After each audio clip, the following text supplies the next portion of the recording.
Professor, a aula de hoje vai ser sobre dúvidas.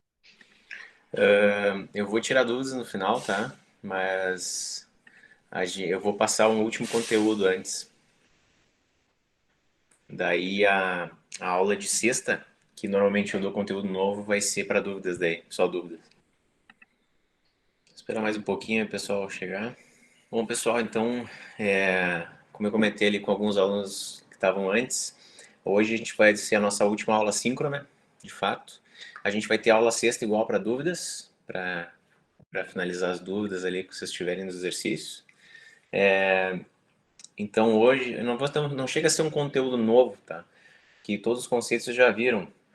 Eu vou só esclarecer como é que a gente usa alguns comandos de teste, que nem a gente usava o se então. Vocês até já usaram alguma coisa em algum exercício, usaram o if, mas aqui, ó, então a gente vai ver, os slides são esses, de condicionais. Já comentei um pouco sobre alguns operadores, mas a gente tem em Python essas duas barras que podem ser usadas para fazer uma divisão de inteiros e a gente tem esse outro operador que me dá o resto da divisão. Então aqui ele está pegando a parte só inteira da divisão. Se eu usar somente uma barra, a gente pega o resultado com um número fracionado ali. Né? Se a gente usar assim, ele pega só a parte inteira, a parte que vem antes da vírgula. Se eu usar o sinal de porcento, a gente pega o resto da divisão ao invés de pegar o resultado, que a gente chama esse operador de módulo.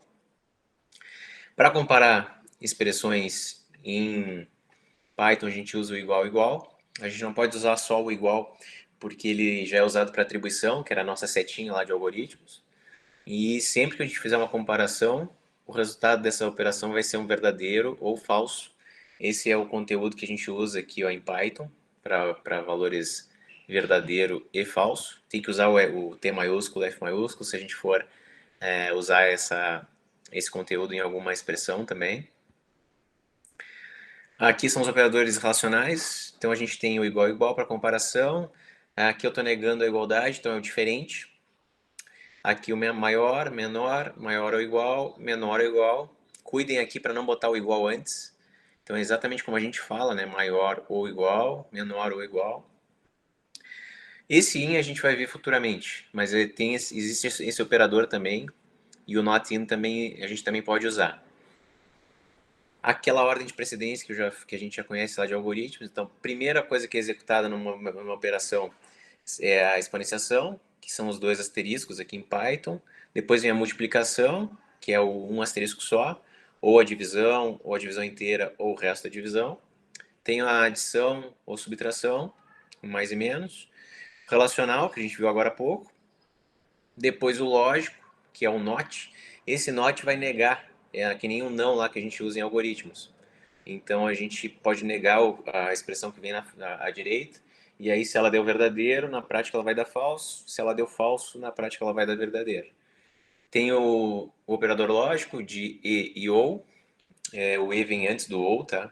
Então o AND é o nosso e lá do algoritmo, quando a gente vai juntar duas expressões, e ambas têm que ser verdadeiras para o todo ser verdadeiro, e o OR é o nosso ou lá de algoritmos. Então aqui tem um exemplo só, que eu estou testando se 10 é maior que 6, isso aqui vai me dar verdadeiro, e 3 é menor que 8, então o meu total vai dar verdadeiro. Aqui tem alguns outros exemplos, vocês podem dar uma olhada com calma depois, parar, quando forem olhar, se forem olhar a aula de novo, dá para parar, ou olhar o slide depois com calma. O nosso condicional, que é o nosso se então, é sempre com o if. Então, eu vou testar se alguma coisa é verdadeira, a gente não precisa colocar o parênteses, tá? Não é obrigatório em Python. O que indica que vai começar o meu if são os dois pontos. E tudo que tiver com um tab para a direita, embaixo desse if, vai fazer parte desse. Todos os comandos que estiverem com essa indentação vão fazer parte do if e só vão ser executados se esse meu condicional for verdadeiro. Da mesma forma que a gente tem um senão, a gente. Opa, alguém perguntou alguma coisa. Da mesma forma que a gente tem o senão aqui, em algoritmos, a gente pode usar o else. Então, se o número é divisível por 2, ou seja, o resto da divisão do número por 2 for igual a zero, eu vou escrever que é par. Caso contrário, else, também tem que ter os dois pontos no senão aqui no else de Python. Ele vai executar aqui e dizer que x é ímpar. Perguntas por enquanto, pessoal? Por enquanto, não. Beleza. Eu posso agrupar, se eu estiver fazendo vários testes que têm relação entre eles, eu posso agrupar cada if que eu tenho, quando eu for fazer o else, já juntar o if com ele. Que nem eu acho que na última aula eu mostrei alguma coisa sobre isso, né, que alguém perguntou. Então isso aqui é a mesma coisa que eu tivesse escrito else e um if do lado. É só um atalho para escrever menos coisa. Então aqui ele vai testar se o x for menor que y, ele vai escrever que x é menor que y. Caso contrário, ele vai testar se o x é maior, para mostrar esse texto aqui. Caso contrário, então se não entrou nem se isso aqui deu falso, isso deu falso, significa que eles são iguais, então eu venho pro else e aí eu jogo na tela que ambos são o mesmo valor.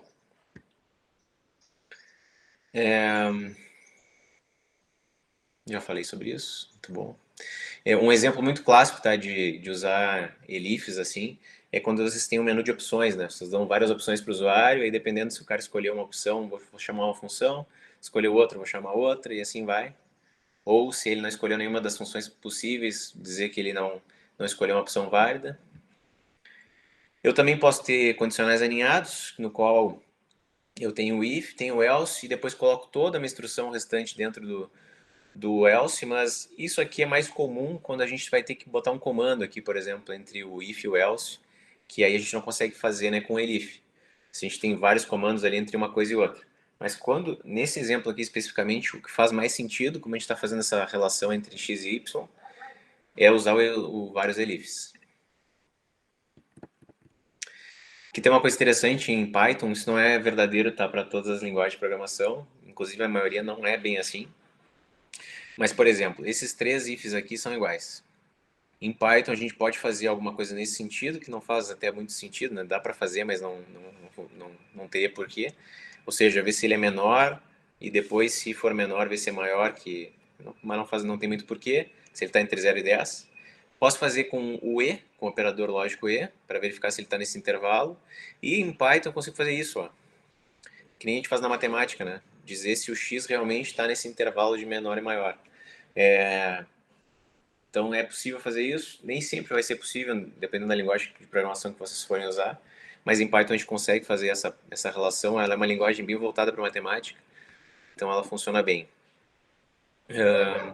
Eu falei um pouco, tá, do return lá quando a gente falou de funções, mas o importante vocês entenderem é que qualquer momento que tiver um return dentro de um método, ele para de executar ali a função, retorna o que tiver que retornar, nesse caso não estou nem retornando nada, estou só parando de executar, estou só com return vazio, e aí, quando tiver um return, independente se tiver instruções depois desse return, ele não executa. Ele para de executar ali. Então aqui a gente está mostrando o logaritmo, só que se ele for negativo eu não posso calcular. Então eu estou mostrando uma mensagem, estou retornando e ele não vai aqui para baixo. Ele para de executar ali.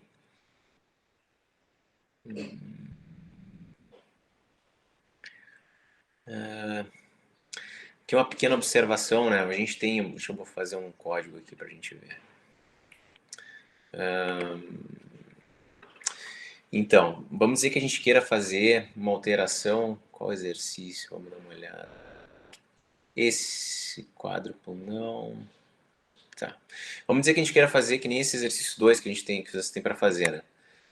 Só que eu vou querer fazer uma função que retorne os dois valores ao mesmo tempo. Então, por enquanto, a gente não consegue. Do jeito que a gente viu o retorno até o momento, só consigo retornar um valor, né? Então aqui, ó, vamos fazer o seguinte. Exemplo.py. Vou colar o... A gente tem a função já que calcula o dobro, já tem a função que calcula o quádruplo.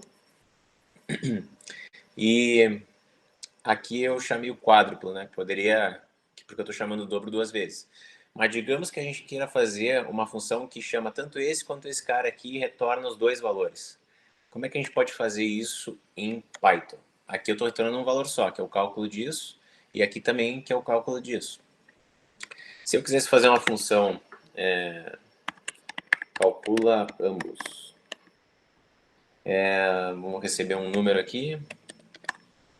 E aí aqui eu vou calcular tanto o dobro, vou chamar a função para esse número, quanto o quádruplo. Vou chamar a função para o número também. Quando eu chego aqui nesse estágio e eu vou dar o return, eu não tenho como definir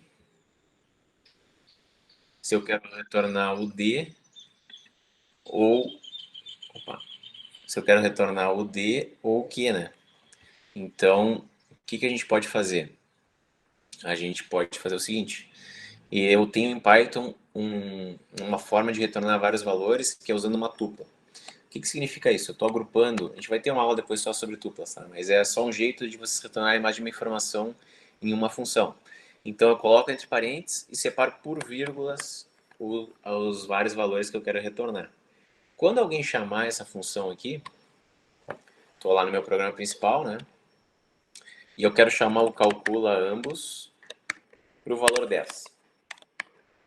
Quando eu for receber o que essa função vai me retornar, como eu estou recebendo dois valores aqui, eu tenho que fazer da mesma forma ele receber essas duas informações. Aí se eu der um print tanto do D quanto do Q, ele vai mostrar para nós que é o dobro e aqui é o quádruplo. Beleza. E faltou a vírgula. Então vamos executar isso aqui só para ver. Vou tirar isso. Comentei. Vamos executar para ver o que acontece. Tá lá, ó. Ele tanto retornou o dobro quanto o quádruplo. E como eu quero retornar mais de uma coisa, eu coloco entre parênteses as duas coisas que eu quero retornar e separo por vírgulas. Isso a gente chama em Python de tupla, quando eu agrupo várias informações. O importante é a gente receber na mesma ordem que a gente está repassando, né? Se eu mudar aqui, aí já não vai fazer o que era para fazer, né? Ele vai retornar ao contrário dos valores, contrário dos valores que a gente tinha ali. Em vez de ser o dobro aqui, ele vai mostrar embaixo e vice-versa. Perguntas pelo pessoal por Eu enquanto? Diga. tenho. Essa parte ali do def dobro, def quádruplo, é aquilo que tu explicou na aula passada, que a gente pode salvar num outro lugar e depois abrir ali. Mas eu tenho uma dúvida. A gente tem que ter escrito por explícito essa parte? Tipo, eu sei que é para organizar melhor o algoritmo, mas se eu vou pegar de um outro lugar, eu vou abrir de um outro lugar e afins, eu tenho que ter ele 100% escrito, tudo bonitinho? Tem que estar definido Ah, tá. antes. E aí a grande vantagem disso também é que aqui por enquanto a gente está trabalhando com códigos pequenos, né? Uhum. Mas assim, se eu for usar várias vezes o mesmo código, for fazer um código muito grande, isso faz bastante diferença. Então é importante aí se Hum. acostumando com isso. Ok, obrigada, Sir. Beleza. Mais alguma questão, pessoal, por enquanto aqui? Entenderam bem as tuplas? Sim, eu sim. Então é só um jeito de retornar mais de uma coisa quando for necessário, tá? Não é obrigatório usar, mas é só quando for interessante, dependendo do problema que vocês tiverem em mãos. Beleza. Então aqui a gente tem o comando repita também, que é o nosso while em Python. Aqui a gente está inicializando uma variável no 1 em 1, valor 1. Estou fazendo um enquanto, então while, o número que eu tenho, né, que é a minha variável, enquanto ela for menor ou igual a 5, nesse exemplo aqui, eu estou dando um print dela, estou escrevendo na tela e estou somando um nela.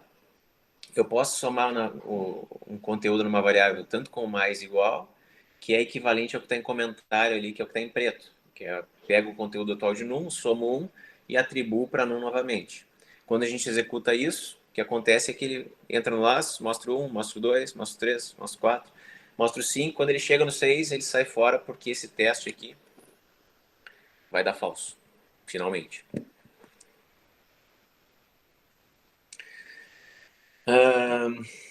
Uma observação interessante para vocês, que existe em Python, que é o break. Então, o que acontece? Esse comando break, se ele for, ele é parecido até com o return, só que ele é só usado para laço de repetição. O que acontece? Se ele for executado, ele para de executar a minha repetição e sai de dentro dela. Aqui é um exemplo. Então, aqui eu estou fazendo um enquanto verdadeiro, isso significa que ele vai ficar para sempre aqui. Fiz um laço infinito, e aqui eu estou pedindo para o usuário, acabou sim ou não? Se ele informou que o conteúdo que ele informou é igual a sim, ou seja, ele digitou sim e deu enter, aí eu vou dar um break, isso vai fazer com que eu saia do meu laço de repetição, que era infinito, e vá para cá para o oba. Se ele não colocou sim, ele vai pular pelo if, vai mostrar o que ele informou e vai voltar de novo. E assim vai, ele vai ficar fazendo isso. Então esse aqui é um exemplo de uma execução. Ó. Perguntei para o usuário se acabou, ele botou não, eu escrevi o não, perguntei de novo, escrevi de novo, perguntei de novo, quando ele botou sim, ele entrou no if, executou o break, saiu e escreveu o oba no final. Esses 3 códigos aqui são exatamente iguais, são só formas diferentes de fazer a mesma coisa, tá? Então, se eu não quiser usar o break para fazer uma repetição parecida com essa, eu posso fazer assim, pedindo uma vez fora da repetição e pedindo novamente no final dela, do while. Posso usar uma variável auxiliar que receba um verdadeiro ou falso, então começo ela com verdadeiro para ela entrar no laço, e aqui recebo se o conteúdo que ele me informou é diferente de sim. Aí eu já salvo isso numa variável, na mesma variável boolean, e testo se eu tenho que imprimir ou não ela. Se ele tiver com falso essa variável, quando ele voltar para cá, ele vai sair e vai funcionar. Então esses 3 códigos aqui fazem exatamente a mesma coisa, são 3 possibilidades para o mesmo código. Alguma pergunta aqui de break, pessoal? Então break não é obrigado a usar, né? É só uma forma de... Se eu quiser testar e quiser sair da repetição naquele momento, posso chamar o break ali para ele parar.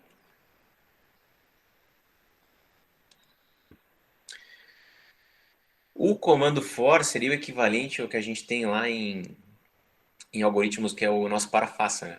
Só que ele é um pouquinho diferente em Python, tá?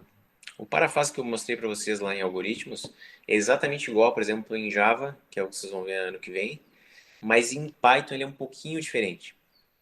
Então aqui eu estou mostrando um jeito da gente fazer uma interação em cima de uma lista. A gente vai ter aula só sobre listas, então não precisa se preocupar com isso, mas isso aqui, entre colchetes, representa uma lista de valores, separados por vírgula. Então, aqui eu estou fazendo uma repetição com uma variável, aí eu estou usando aquele operador in para dizer, dentro dessa lista inteira aqui, eu quero que o meu i seja esse cara, depois seja esse, na próxima iteração seja esse, e assim vai.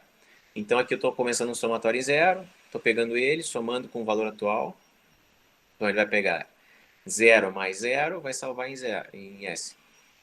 E só quando o S for maior que 10, ele vai sair fora com o break. Então, 0, que é meu S, mais o meu I atual, que é 1, vai dar 1. Depois, 1 mais 2 vai dar 3. E assim vai. Chega uma hora que o S vai ser maior que 10, ele vai parar. E aí ele vai mostrar para nós aqui o conteúdo. Aqui um outro jeito de percorrer, por exemplo, se eu tiver isso aqui pode ser uma variável, tá? Uma string, por exemplo. E se eu quiser percorrer letra a letra, o que eu tenho ali, posso usar um for também. Então aqui eu criei uma lista vazia, inicializei ela como vazia só, e aqui eu estou percorrendo com essa variável cada uma das letras que eu tenho aqui nesse texto. Ó. Não precisa ser um texto fixo, que nem eu falei antes, pode ser uma variável com um texto que o usuário informou, por exemplo. E aqui eu estou testando. Se encontrar um espaço vazio, eu estou usando esse operador aqui, que é esse comando que eu continue. Esse cara aqui é o oposto do break. Então, diferentemente do break, ele sai fora, o continue ele só volta para cá e vai para a próxima letra. Caso não seja espaço em branco, eu estou adicionando o caractere com essa funçãozinha append para minha lista. De novo, a gente não precisa se preocupar com listas por enquanto, só um exemplo. Então aqui o que eu estou fazendo? Estou tirando os espaços em branco. Quando for um espaço em branco eu pulo, quando não é, eu adiciono a letra na minha lista. E aí depois eu dou um print para mostrar essa mesma frase que eu tinha aqui, sem os espaços em branco.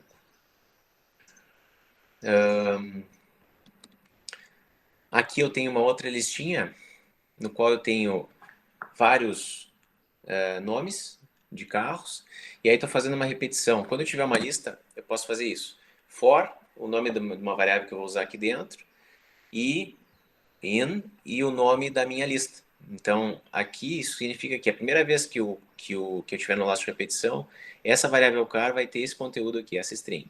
A segunda vez vai ter esse conteúdo aqui, a terceira vez vai ter esse aqui, a quarta vez vai ter o Toyota.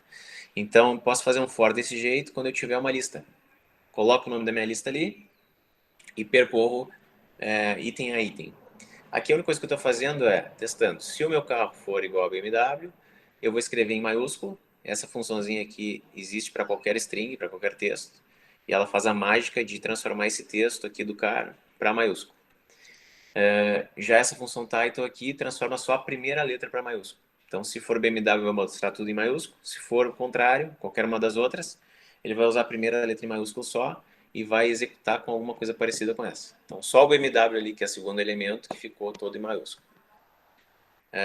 Essas funções aqui, upper, title, a gente vai ter aula só sobre strings, tá? No próximo módulo, mas só coloquei aqui para vocês terem um exemplo de uso delas aqui, vocês podem usar quando quiserem. Aqui um outro exemplo, então aqui eu tenho uma lista vazia de novo. Estou testando se ela existe, é isso que faz esse if primeiro aqui, então não seja obrigado a fazer, mas tudo bem. E aqui eu estou percorrendo toda a minha lista. Então, o que eu estou testando aqui? Se eu testo que esse cara aqui está vazio, ele pula já pelo if e não faz mais nada. Então é só um jeito de vocês testarem isso, tá? Se eu quiser testar se uma lista está vazia, eu posso só fazer um if, botar o nome da lista, e aí ele vai executar ou não. Então, nesse caso, ele não vai vir para cá, ele vai direto para o else, que está mal indentado aqui. Qual o problema do... O else era para estar aqui, ó, nessa mesma orientação do if. Vamos fazer assim. Resolvendo o problema aqui. Beleza. Caso contrário, se tivesse algum elemento aqui, aí ele ia vir para cá e ia mostrar cada um dos elementos que eu tenho na lista. Então, exercícios, pessoal. A gente tem alguns exercícios aqui. O que eu ia falar? Deixa eu ver, tem uns 5 duplicado aqui, né? Esses dois últimos, tá? Os 5 que tá repetido aqui, ó. Deixa eu ver, 5 e 6, né? Esses 5, 6 e 7 últimos aqui, vocês não precisam fazer, tá? Quem quiser tentar fazer para aprender ali, pode tentar fazer, mas vocês têm que fazer para entregar esse 1, 2, 3, 4, 5 e 6, os 6 primeiros. Então, esses são os caras que vocês vão ter que implementar para entregar. Esses últimos aqui são extras, não precisa fazer. No primeiro programa aqui é para pedir 2 números para o usuário e mostrar qual é o maior deles. Simples assim. Então, vocês vão ter que usar um condicional, um if. Esse segundo cara aqui verificar se ele é positivo ou negativo e mostrar. Vocês podem considerar o 0 como positivo também. Vou fazer um if a mais, um elif a mais, para mostrar que ele é 0. No terceiro exercício, vocês têm que pedir uma letra para o usuário, que tem que ser F ou M, e dependendo se ele botou o F, vocês vão escrever que é feminino, se botou o M, botar que é masculino. Caso contrário, tem que dizer que não foi válida a entrada dele. Nesse quarto exercício aqui, você tem que seguir essa regra para verificar se os 3 lados formam um triângulo ou não. E depois, se ele formar, tem que dizer se é um equilátero, um isósceles ou um escaleno. Os escalenos são todos diferentes, esse aqui são todos iguais, e esse aqui eu tenho 2 lados iguais. Lembrando que pode ser que o primeiro lado seja igual ao terceiro, ou o primeiro pode ser igual ao segundo, o segundo pode ser igual ao terceiro, então tem várias possibilidades. Só que, se ele não for escaleno e não for equilátero, eu já sei que ele é isósceles. Então, vocês podem levar isso em consideração quando vocês forem fazer os condicionais de vocês. Na quinta questão, vocês têm que gerar uma sequência de números inteiros. Que isso, cara? Entendi. Tá, entendi, beleza. Ou seja, vocês vão ter uma lista de números, vocês vão criar mesmo, vocês vão criar uma lista com esses valores aqui, e depois vão percorrer essa lista e fazer o somatório delas, e mostrar o conteúdo desse somatório no final. Então aqui está a lista inteira de elementos que vocês vão ter que ter, e depois, lembrando que para declarar uma lista, eu coloco o nome da lista, igual, abre colchetes, coloco cada um dos elementos separados por vírgula, fecho colchetes, eu tenho a minha lista pronta. Aí vocês vão ter que fazer um percorrer usando for, que nem no exemplo dos slides. E tem até um exemplo parecido, né, com somatório, vai ter que ter uma variável auxiliar que vai começar em 0, ficar somando sempre com esse valor. E esse último aqui é para fazer uma multiplicação sucessiva. Então, se vão ter duas entradas ali, um número e quantas vezes ele tem que ser multiplicado. Então, vai ter que ter uma repetição nessa jogada para ficar calculando quantas vezes ele tem que fazer essa multiplicação e depois mostrar o resultado. Tentem modularizar os códigos de vocês, tá? Criar funções. Uma função vai ter só uma coisa por vez, tá? E procurem deixar os prints para o main. Então, se a função retornar, tenta retornar e depois mostrar o que ela retornou no main. Então, pessoal, dúvidas por enquanto dessa aula aqui? Não, nenhuma. Eu não. Senhor, dessa aula eu não tenho dúvida, mas da outra, era para entregar a lista hoje ou é para entregar na sexta? Sexta. Tá, muito obrigado. Então, quem tem dúvida também da lista de exercícios anterior, daí pode ficar na aula aqui. Quem não tem, tá liberado. Lembrando que sexta a gente tem a aula de dúvidas, tá? Diga. Essa lista é para entregar na sexta também? Não, eu vou deixar até segunda, tá? Vou deixar para dar um tempo maior para vocês fazerem essa última ali. Eu só não posso deixar muito mais porque a gente tem as datas para entregar depois os diários, daí eu tenho que corrigir, tenho que entregar depois.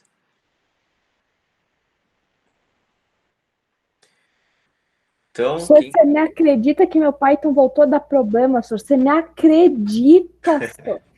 É alguma encarnação do Python comigo. Às vezes ele vai, às vezes não vai, às vezes fica carregando, às vezes dá errado. Ah, isso é encarnação do Python comigo. Vamos pro Java logo, que vai que o Java gosta mais de mim. Porque o Python não gosta. Vamos dar uma olhada ali, então, se quiser mostrar o que tá dando problema. O Java não é que dá mais problema, inclusive. Anteontem eu testei, não ia. Eu fiquei dando. Tipo, sabe aquele comando que tu passou na primeira aula que a gente teve com o Python, que era pra mostrar uma listinha de outros comandos que não dava pra usar? Certo. Eu tento fazer aquilo, mas não vai nem ferrando. Daí eu vou, abro outro código, testo de novo, daí ele vai. Mas aquela lista não vai nem com macumba. Estranho. Só vendo o código aí, ver o que deu. Não, só o Python que me odeia. Pra todo mundo eu escrevo a mesma coisa. Eu nem tô botando mais espaço nas coisas. Tô escrevendo tudo errado, não tô botando espaço, mas mesmo assim, senhor. É a encarnação do Python comigo, não é possível. Se der erro, né? Nós, Nicolas. Se der erro pra próxima lista, de novo, em algum código que foi só um espaço, eu juro que eu deixo. Eu quito. Então, pessoal, quem tem dúvida aí, pessoal, nos exercícios? Ninguém? Não, por enquanto não. Então, tchau, senhor. A próxima lista eu venho cheio de dúvida, porque já vi que eu vou me perder toda, relaxa. Show, tranquilo. Tchau, senhor, se cuida. Até mais. Tchau, senhor. Tchau, senhor. Obrigado pela aula. Valeu.